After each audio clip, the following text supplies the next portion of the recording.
Hi guys, yan. Kung nagpa-renovate na daw ba ako ng aking property na nakuha. So, explain ko lang sa inyo, no? Last 2017, nasa Japan ako that time, kumuha ako ng bahay. Which is, ang kanyang every month na equity ko, I think nasa 32 months ko siya binayaran. I'm not sure. Basta 169,000 siya. Nasa 7,000 pesos yon every month yon. So nagbayad ako 169,000 in total yon. And then after magbayad ako is na-stop yung pagbabayad ko kasi nga ipapasa na siya kay Pag-ibig. Sad to say, noong magpupunta na yung aking requirements kay Pag-ibig, bagsak ako pagdating sa requirements kasi po nung time na yun is pauwiin na ako ng Pilipinas. So makikita kasi sa payslip at saka sa kontrata ko na hindi na ako papasa. Kasi nga, mawawalan na ako ng trabaho, pauwi na ako ng Pilipinas. So, way back 2019 yon at that time.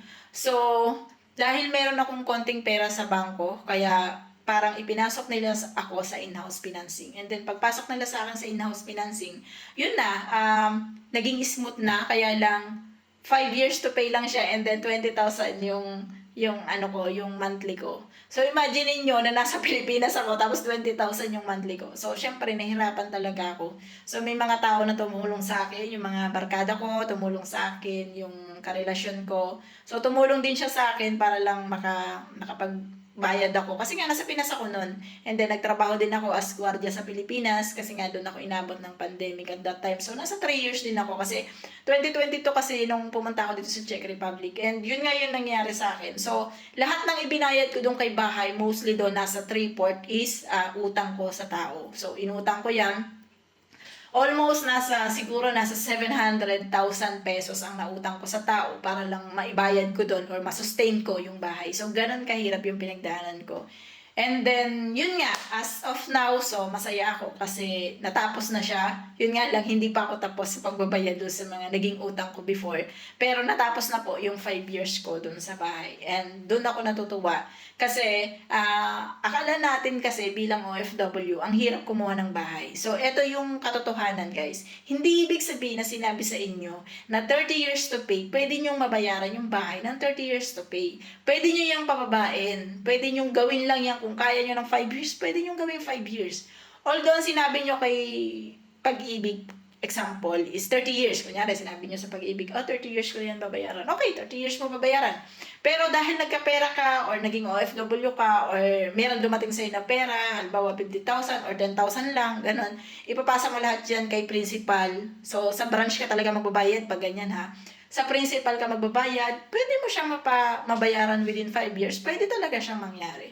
So, kasi kapag nagbayad ka into principal, ibig sabihin nun, sa principal siya mababawas. So, yun yung mga explanation na hindi masyado natututukan ng iba, which is ako kasi naranasan ko siya. So, alam nyo guys, yung TCP ko is 900,000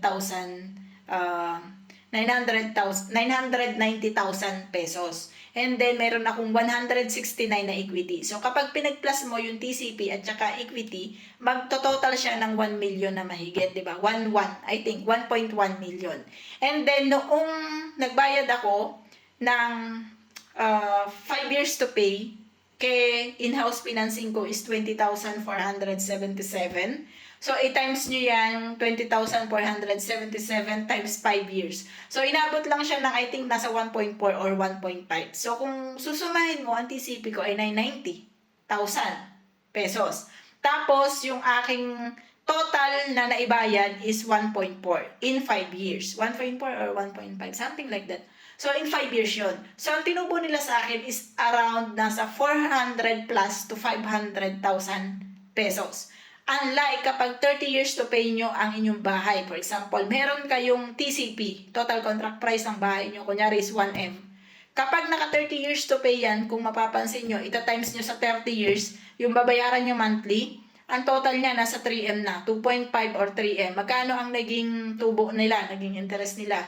Nasa 1.5 to 2M ang nagiging interest nila kapag naka 30 years to pay. Although hindi siya mabigat, pero malaking kawalan yung ganun na nagbayad ka tapos 30 years mo binayaran. 'Di ba? Tapos ganun kalaking interest. Not unlike kung ikaw ay nagbabayad kay principal, kasi pag nagbayad ka kay principal, guys, wala siyang interest. For example, Ang monthly mo kunyari is 5,000 pesos dyan sa atin sa Pilipinas. Monthly mo is 5,000 pesos sa bahay. Ngayon, yung 5,000 pesos na yun, may lumabis ka na 10,000. So, pupunta ka kay branch ni Pag-ibig. Branch to ha, branch ka pupunta.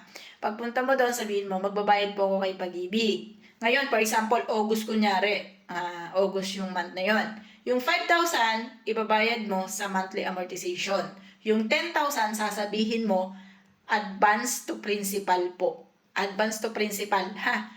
Tatandaan nyo, huwag nyo tatanggalin ang word na principal. Bakit? Kasi po, ibig sabihin, kapag nagbayad ka na hindi mo sinabi ang principal, doon pa rin siya papasok sa monthly amortization mo. So, kung nagbayad ka ng August na 5,000, dahil 10,000 yung idadagdag mo, so aakalain ng teller ng Pag-ibig na yung ibabayad mo pa na 10,000 na another is pang September at saka pang October. Pero kapag sinabi mong advance to principal siya, ibig sabihin, nagbayad ka ng 5,000 ng August, tapos yung 10,000 babawasin niya sa mismong TCP or total contract price ng bahay.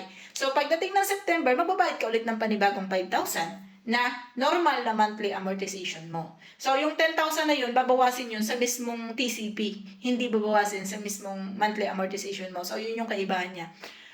So, kung gusto niyo yung mga ganyang topics, manood lang kayo dito para at least may matutunan kayo. So, i-explain ko sa inyo ng maigi-igi yung mga ganyang bagay. Ipapakita ko rin pala sa inyo guys yung ipinagawa ko. So, kung magkano yung nagastos ko doon sa pinagawa ko na bahay. Ayan. So, ipapakita ko sa inyo guys. No? So, thank you. Bye.